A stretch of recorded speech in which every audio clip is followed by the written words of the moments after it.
கர்த்தருடைய பரிசுத்த நாமத்திற்கு ஸ்தோத்திரம் உண்டாவதாக. கர்த்தராகிய இயேசு கிறிஸ்துவின் நாமத்தில் உங்களுக்கு கிருபையும் சமாதானமும் உண்டாவதாக. இந்த நாளுக்குரிய தியானத்திற்கான தேவ வார்த்தை யோவான் அதிகாரம் 12 வசனம் 24. மெய்யாகவே மெய்யாகவே நான் உங்களுக்கு சொல்லுகிறேன், கோதுமை மணியானது நிலத்தில் விழுந்து சாகாவிட்டால் தனித்திருக்கும், செத்ததே ஆகில் மிகுந்த பலனை கொடுக்கும். பிரியமானவர்களே, கர்த்தருடைய பிள்ளைகளாகிய நாம் கர்த்தருக்கு பலன் கொடுக்கிற வாழ்க்கை வாழ வேண்டும். பலன் இல்லாமல் நாம் கர்த்தருடைய பிள்ளைகள் என்று சொல்லி வாழ்வதினால் ஒரு பயனும் இல்லை.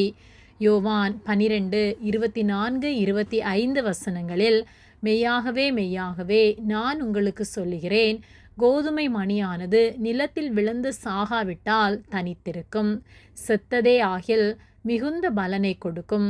தன் ஜீவனை சிநேகிக்கிறவன் அதை இழந்து போவான். இந்த உலகத்தில் தன் ஜீவனை வெறுக்கிறவனோ அவன் அதை நித்திய ஜீவ காலமாய் காத்து கொள்வான் என்று சொல்லப்பட்டுள்ளது. நாம் நம்முடைய ஜீவனை சிநேகித்து உலகத்திற்கேற்ற பிரகாரமாக நாம் வாழும்போது நாம் நித்திய ஜீவனை பெற்றுக்கொள்ள முடியாது. ஆனால் நாம் உலகத்திற்கு ஒத்த வேஷம் தெரியாமல் கர்த்தருக்கு உண்மையாக வாழ்ந்து அதிநிமித்தமாக நமக்கு போராட்டங்கள் வந்தாலும், உலகத்தார் வெறுத்தாலும், நம்மை துன்புறுத்தினாலும் அதை சகித்து கர்த்தருக்கு உண்மையாக, கர்த்தருக்குரியவர்களாக, அவருக்கு பிரியமுள்ள வாழ்க்கை வாழும்போது நிச்சயமாக நமக்கு பலனுண்டு. கர்த்தர் நமக்கு நித்திய ஜீவனை தந்து நம்மை ஆசீர்வதிப்பார். கோதுமை மணியை நாம் மிகவும் பொக்கிஷமாக வைத்து பாதுகாப்போமானால் அது பல வருடங்களாக பாதுகாக்கப்பட்டதாக இருக்கும். ஆனால் அது மிகுந்த பலனை கொடாது. ஆனால் அதே கோதுமை மணியை நாம் நிலத்தில் விதைக்கும் போது அது வளர்ந்து மிகுந்த பலனை கொடுக்கும். அநேக கோதுமை மணிகளை விளைவிக்கும். கர்த்தரை அறிந்து அவரிடத்திலிருந்து நன்மைகளை பெற்ற நாமும் அப்படியாகத்தான் அநேகருக்கு பயனுள்ளவர்களாக கர்த்தருடைய வார்த்தைகளை அநேகருக்கு நற்சாட்சியாக அறிவித்து நம்முடைய சாட்சியுள்ள வாழ்க்கை நிமித்தமாக அநேகர் கர்த்தரை அறிந்து கொள்ளத்தக்கதாக நாம் பலன் கொடுக்கிற வாழ்க்கை வாழ வேண்டும். நம்மை பார்த்து அநேகர் கர்த்தரை அறிந்து கொள்ளத்தக்கதாக அநேகரை ஆதாயப்படுத்துகிறதாய், கர்த்தருக்கு நேராக திருப்புகிறதாய் இருக்க வேண்டும்.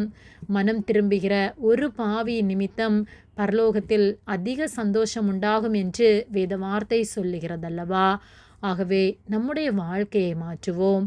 போராட்டங்கள் துன்பங்கள் வந்தாலும், நாம் நெருக்கப்பட்டாலும் கர்த்தருக்கு உண்மையாக வாழ்வோம்.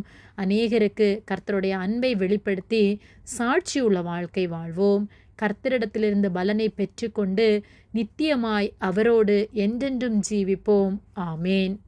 ஜெபம். எங்களை அதிகமாக நேசித்து வழிநடத்தி வருகிற எங்கள் அன்பின் பரிசுத்த பிதாவே, இந்த நாளையும் நாங்கள் காணும்படியாக நீர் எங்களுக்கு ஜீவனை தந்து தயவு பாராட்டி எங்களை பாதுகாத்து பராமரிக்கிற உம்முடைய அன்பிற்காக நாங்கள் உமக்கு நன்றி செலுத்துகின்றோம்.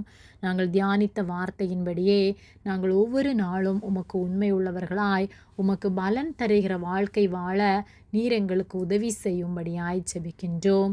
நீர் எங்களுக்கு கற்பித்தபடி நாங்கள் அன்புள்ளவர்களாய் பரிசுத்தமுள்ளவர்களாய் வாழ்ந்து எங்கள் சாட்சியுள்ள வாழ்க்கை நிமித்தம் அநேகரை ஆதாயப்படுத்த நீர் உதவி செய்யும்படியாய் ஜெபிக்கின்றோம். எங்களை உம்முடைய கரத்திலே தாழ்த்துகின்றோம். இயேசுவின் நாமத்தில் ஜெபிக்கின்றோம் பிதாவே. ஆமேன். கர்த்தர் உங்களை ஆசீர்வதிப்பாராக.